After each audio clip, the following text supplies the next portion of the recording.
শিক্ষা হচ্ছে জাতির ভবিষ্যৎ গড়ার মূল কাণ্ডারি। এই দিন রবিবার বারাসাত পৌরসভার বিদ্যাসাগর কক্ষে বেঙ্গল এডুকেশন ডেভেলপমেন্ট সোসাইটির উদ্যোগে অনুষ্ঠিত হলো state level science challenge search scholarship. এই দিন প্রায় 700 কৃতি ছাত্রছাত্রীদেরকে সংবর্ধিত করে তাদের হাতে স্কলারশিপের টাকা তুলে দেওয়া হয়। পাশাপাশি যারা নিরলসভাবে সমাজে সেবা করে যাচ্ছে তাদের অনেককেই এই দিন সম্মানিত করা হয়। উদ্যোক্তাদের পক্ষ থেকে প্রদীপ পাত্র জানান, মূলত অনুষ্ঠান আজকে জেলার বিভিন্ন জায়গা থেকে ছাত্রছাত্রীদেরকে এনে তাদেরকে স্কলারশিপের টাকা দেওয়া এবং তাদেরকে সংবর্ধিত করা।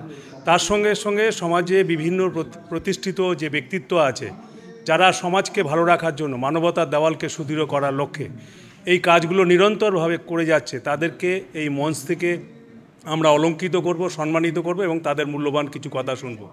ডিবাপি বিরিয়ানির কর্ণধার ডলি দাস বলেন, শিক্ষা হচ্ছে জাতির ভবিষ্যৎ। তিনি আরও বলেন, শিক্ষা হচ্ছে জাতীয় ভবিষ্যৎ, আর সঠিক শিক্ষা মানুষকে সঠিক পথে আমাদের চলতে সাহায্য করে।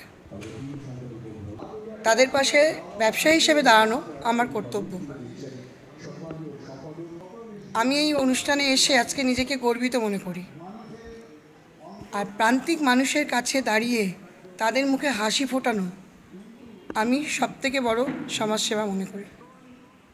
আপনি আর কি করেন? বিভিন্ন সামাজিকভাবে দেখা যায় একদিকে ব্যবসা, একদিকে সামাজিক অনুষ্ঠান, কীভাবে সামলান? দেখো, আমরা মহিলা হিসেবে প্রথমে আমরা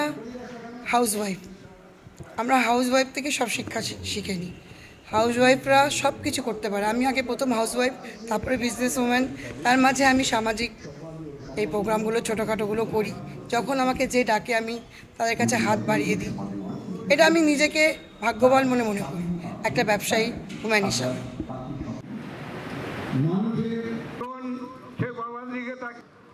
আমি যেদিন